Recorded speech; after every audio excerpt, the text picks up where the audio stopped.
یوم عاشورہ 10 محرم الحرام، اللہ پاک یوم عاشورہ کے صدقے ہماری بے حساب بخشش و مغفرت فرمائیں۔ ناظرین، یوم عاشورہ کو روزہ رکھنے کا بھی اہتمام کرنا ہے، خوب اللہ پاک کی عبادت کرنا ہے، تلاوت قرآن کا سلسلہ کرنا ہے اور خصوصیت کے ساتھ ان 2 وظائف پر بھی عمل کرنا ہے۔ یوم عاشورہ کے 2 خاص وظائف انشاءاللہ الکریم آج آپ کو بتائیں گے۔ اسلام کے چوتھے خلیفہ حضرت سیدنا علی المرتضیٰ شیر خدا کرم اللہ تعالی وجہہ الکریم نے ارشاد فرمایا کہ جو شخص یوم عاشورہ کو یعنی 10 محرم الحرام کو 1000 مرتبہ سورۃ الاخلاص یعنی قل هو اللہ احد شریف پوری سورت پڑھے تو اللہ پاک اس پر نظر رحمت فرمائے گا، اور اللہ پاک جس پر نظر رحمت فرمائے اسے کبھی عذاب نہ دے گا۔ اسی طرح یوم عاشورہ کو خصوصیت کے ساتھ دعائے عاشورہ پڑھنے کا بھی اہتمام کرنا ہے۔ دعائے عاشورہ کی برکت یہ ہے ناظرین کہ جو شخص یوم عاشورہ یعنی 10 محرم الحرام کو دعائے عاشورہ پڑھے، اللہ پاک اس کی عمر میں برکت عطا فرما دیتا ہے، اسے فلاح نصیب ہوتی ہے، کامیابی نصیب ہوتی ہے، نعمتوں میں اضافہ ہوتا ہے۔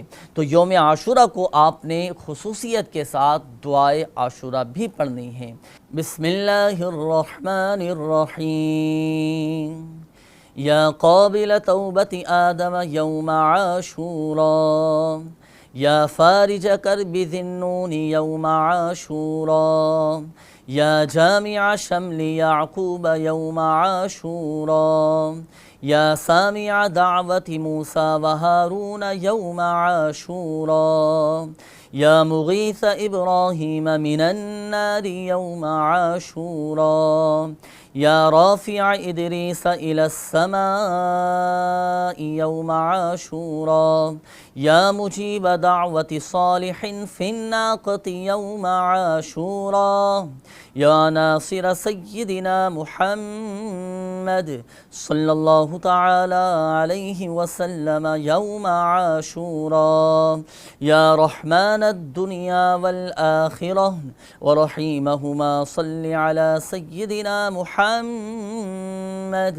وعلی آل سیدنا محمد وصلی علی جمیع الانبیاء والمرسلین واقض حاجاتنا فی الدنیا والآخرہ وأطل عمرنا في طاعتك ومحبتك ورضاك وأحينا حياة طيبة وتوفنا على الإيمان والإسلام برحمتك يا أرحم الراحمين اللهم بعز الحسن وأخيه وأمه وأبيه وجدہ وبنیہ فرج عنا ما نحن فیہ۔ جب آپ یہ دعائے عاشورہ پڑھ چکے تو اب 7 مرتبہ پھر یہ دعا پڑھ لیجئے۔ سبحان اللہ ملء المیزان ومنتہى العلم ومبلغ الرضا وزینة العرش لا ملجأ ولا منجأ من اللہ الا الیہ سبحان اللہ عدد الشفع والوتر وعدد کلمات اللہ التامات كلها نسألك السلامة برحمتك یا ارحم الراحمین وهو حسبنا ونعم الوكيل نعم المولى ونعم النصير ولا حول ولا قوة إلا بالله العلي العظيم وصلى الله تعالى على سيدنا محمد وعلى آله وصحبه وعلى المؤمنين والمؤمنات والمسلمين والمسلمات عدد ذرات الوجود وعدد معلومات الله والحمد لله رب العالمين۔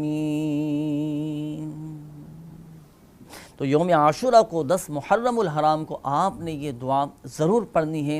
انشاءاللہ الکریم اللہ پاک کی رحمت سے عمر میں اضافہ ہوگا، عمر میں برکت ہوگی اور زندگی میں فلاح یعنی کامیابی نصیب ہوگی اور اللہ پاک کی رحمت سے بے شمار نعمتیں نصیب ہوں گی۔ ناظرین، آج بات کرتے ہیں عاشورہ کے دن کی. کیا اہمیت ہے اس دن کی؟ کتنا مبارک اور کتنا اہم دن ہے؟ اسلامی سال کا پہلا مہینہ محرم الحرام اور خاص طور پہ اس کی 10 تاریخ عاشورہ جو ہے اسلامی تاریخ میں خاص اہمیت رکھتا ہے. ایک ایسا دن ہے جس میں اتنے بڑے بڑے واقعات ہوئے کہ جب پڑھتے ہیں تو عقل حیران ہو جاتی ہے. مگر آج اسپیشلی ہم بات کریں گے امام عالی مقام، امام عرش مقام، امام حسین رضی اللہ تعالی عنہ کی شہادت والے دن یوم عاشورہ کو جو واقعہ ہوا. عاشورہ کے دن کے بارے میں نبی پاک علیہ الصلوۃ والسلام کا فرمان کیا ہے؟ میرے آقا علیہ الصلوۃ والسلام نے خود اس دن کا روزہ رکھا اور صحابہ کرام علیہم الرضوان کو بھی اس دن روزہ رکھنے کا حکم ارشاد فرمایا. بلکہ اسلام سے قبل بھی لوگ اس دن کی تعظیم کرتے تھے، ادب و احترام کی وجہ سے اس دن کا روزہ رکھا کرتے تھے. ہمیں بھی چاہیے کہ عاشورہ کا روزہ رکھیں.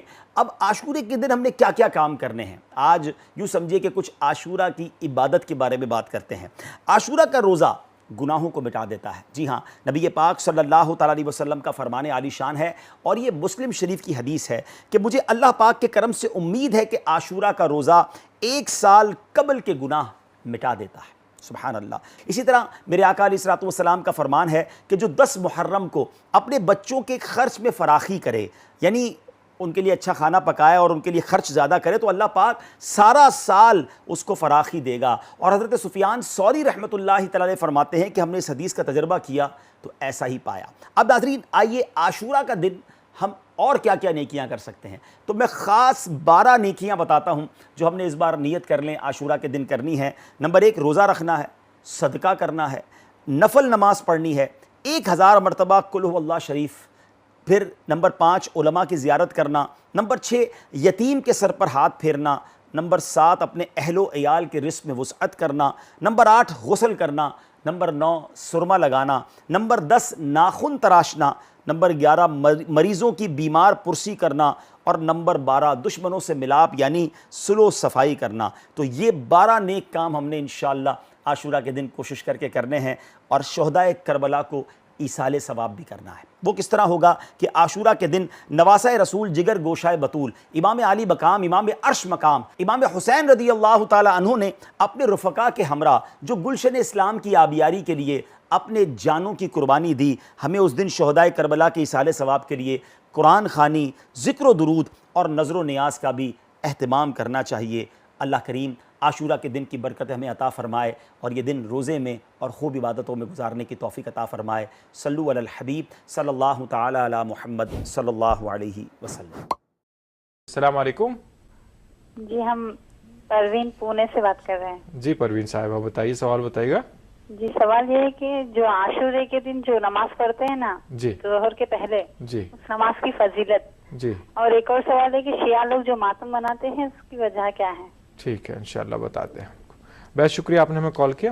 سرور کائنات صلی اللہ تعالی علیہ وآلہ وسلم نے روزے سے متعلق تو ارشاد فرمایا، صحیح مسلم شریف میں حدیث ہے، سیام یوم عاشورہ یکفر السنۃ التی قبلہ، کہ عاشورہ کے دن کا روزہ اس سے پہلے والے سال کے گناہوں کے لیے کفارہ بن جاتا ہے. اور رسول کریم علیہ السلام نے 10 کے روزے کے ساتھ 9 یا 11 کو روزہ رکھنے کا حکم فرمایا ہے. تنہا عاشورہ کو روزہ نہیں رکھنا چاہیے بلکہ اس سے پہلے یا بعد میں ایک روزے کو شامل کر لینا چاہیے. یہ بھی آپ کے ارشاد مبارک شرح معانی الآثار اور دیگر کتب احادیث صحیحہ میں موجود ہے.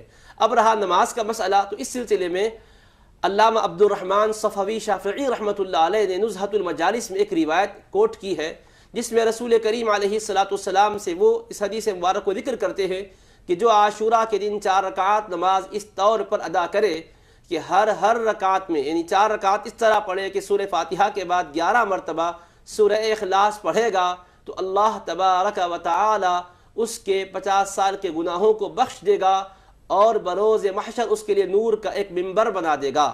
تو یہ فضائل اعمال سے متعلق حدیث ہے اور محدثین کرام نے اس امر کی صراحت فرما دی ہے.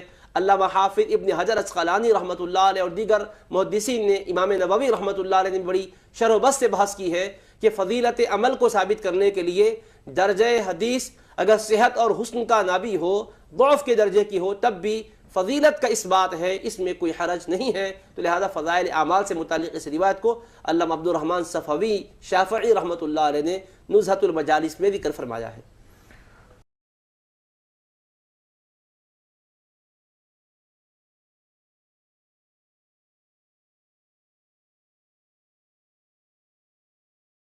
حسین ابن علی کا سر قاتل نے اس وقت کاٹا جب سجدے میں جھکا تھا، اور قبروں سے اٹھائے جائیں گے لیکن حسین ابن علی کا سر سجدے سے اٹھایا جائے گا۔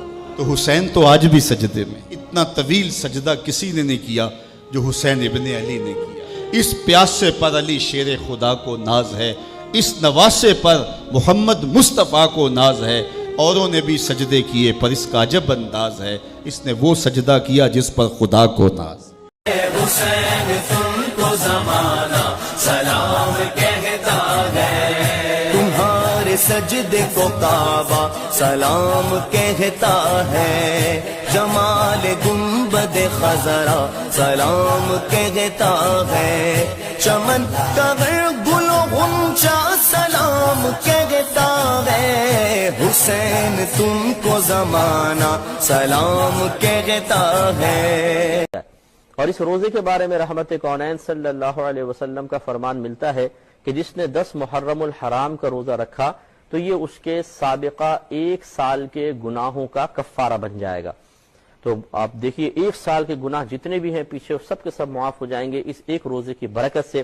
اس لیے کوشش کیجئے، اور اگر آپ کے گھر میں دیگر افراد ہیں ان کا ذہن بھی بنائیے کہ اگر کوئی مشکل نہ ہو، ویسے بھی غالباً ہمارے یہاں تو چھٹی بھی ہے، 10 میں ہم گھر پر ہی ہوں گے، 9 میں بھی شاید 9 کی چھٹی ہے، تو 9 اور 10 کا روزہ آرام سے گھر میں آسانی سے کٹ بھی سکتا ہے، اور انشاءاللہ یہ فضیلت بھی حاصل ہو سکتی ہے۔ اور اس کے ساتھ ساتھ 9 کا یا 11 کا روزہ بھی ملا لیں تاکہ کسی غیر قوم سے مشابہت بھی نہ ہو جائے۔